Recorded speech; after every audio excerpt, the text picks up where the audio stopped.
আমাদেরকে যখন আমাদের কোনো প্রিয় মানুষ ডাকে আমরা সেটাকে কখনোই এড়িয়ে যেতে পারি না। তো আমার ভাসুরের ছেলে আমাদের বাসায় এসেছিল, বলল ওদের বাসায় যাওয়ার জন্য। ওর মেয়ের 6 মাস পূর্ণ হয়েছে, ওর মেয়ের মুখে ভাত দিবে আর কি।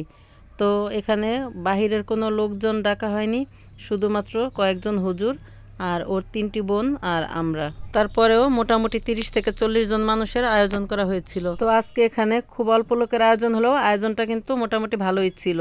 এখানে আজকে রান্না করা হয়েছিল গরুর মাংস, মুরগির মাংস, ডিম, মাছ ভাজা, বেগুন ভাজা, পোলাও, সাদা ভাত আর মিষ্টি মুখ করার জন্য এখানে নিজেদের গাভীর দুধের পায়েস রান্না করা হয়েছিল।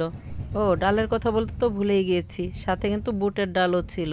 সেদিন শুক্রবার ছিল, হুজুররা নামাজ পড়েই চলে এসেছে, তো হুজুরদেরকে খাবার দেওয়া হয়েছে। নানান ব্যস্ততার কারণে খাবারের ভিডিওগুলো করা সম্ভব হয়নি। আমাদের খাবারের পর্ব শেষ করে সবাই মিলে আড্ডা দিচ্ছিলাম, তখনই আমার যা গিফট বক্সগুলো নিয়ে এলো।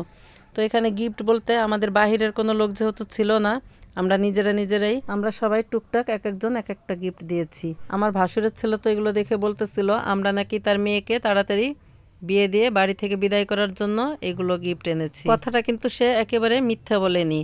অবশ্যই তার মেয়েকে যত দ্রুত এই বাড়ি থেকে বিদায় করা যাবে ততই আমাদের জন্য ভালো। তার মেয়ে যেহেতু দেখতে সুন্দরী হয়েছে, তার মেয়ে ভবিষ্যতে আমাদের জন্য কিন্তু বিপজ্জনক, তাই দ্রুতই ওর মেয়েকে বিদায় করার জন্যই আগে থেকেই একটু একটু করে প্রস্তুতি নেওয়া হচ্ছে। এদিকে ওর নানুও ওর জন্য একটি উপহার নিয়ে এসেছে। তো ওর নানু ওর জন্য একটি স্বর্ণের চেন এনেছে। স্বর্ণের চেনটি মাশাআল্লাহ খুবই সুন্দর। স্বর্ণের জিনিস বরাবরই একটু সুন্দরই হয়।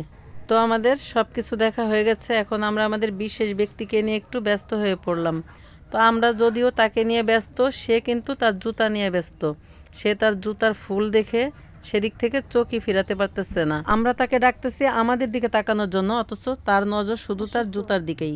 সে অনেকক্ষণ ঘুমিয়েছিল, তাই এখন তার একটু মুড অফ। তা না হলে সে মাশাআল্লাহ সবসময় খুবই চঞ্চল আর মাশাআল্লাহ খুবই হাসি খুশি।